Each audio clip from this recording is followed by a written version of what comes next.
நவராத்திரினாலே குரு தானே. இது ஏன் நம்ம குரு வைக்கிறோம் அப்படின்னு ரொம்ப அழகா விவரமா போட்டிருக்கு மார்க்கண்டேய புராணத்துல. அதாவது மகாராஜா சுரதாங்கிறவர் தன்னுடைய குருவான சுமதாவனுடைய அறிவுரைப்படி பகைவர்களை எதிர்த்து வெற்றி அடையறதுக்காக காளி தேவியை பூஜை பண்றார். நல்ல ஆத்மனலால காளியினுடைய திருவுருவத்தை பண்ணி ஆவாகனம் பண்ணி சாப்பிடாம இருந்து ஆத்மார்த்தமான பக்தியோட காளி தேவியை பூஜை பண்றா சுரதா. இந்த பூஜையில மனமகிழ்ந்த அம்பாள் அசுரர்களையும் விரோதிகளையும் சம்ஹாரம் பண்ணி புது யுகத்தையே ஏற்படுத்துறா. யாருமாகி நின்றாய் காளி எங்கும் நீ நிறைந்தா.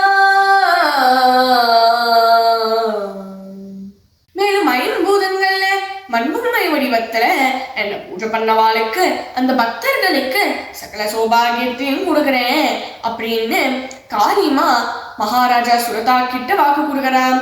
அதனால்தான் நம்ம நவராத்திரி நாட்கள்ல வலுப்படிகள்ல மண்ணால பண்ணப்பட்ட விக்கிரகங்களா வைக்கிறோம். அதனால்தான் எப்போதும் பிளாஸ்டிக்ல பண்ணக்கூடாது, இந்த பஞ்சபூதங்கள்ல அம்பாள் ஆவிர்பவிக்கிறா அப்படின்னு தத்துவத்தை குறிக்கிறது அப்படின்னு தான் இதனுடைய அமைப்பு.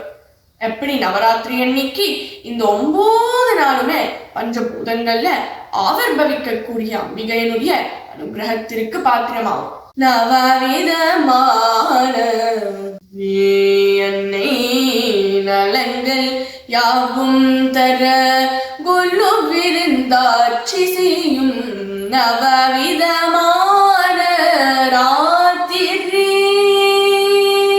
This is Aditi Madhu presenting Shakti Trayam by Katha Sindhu Pathashala. Katha Sindhu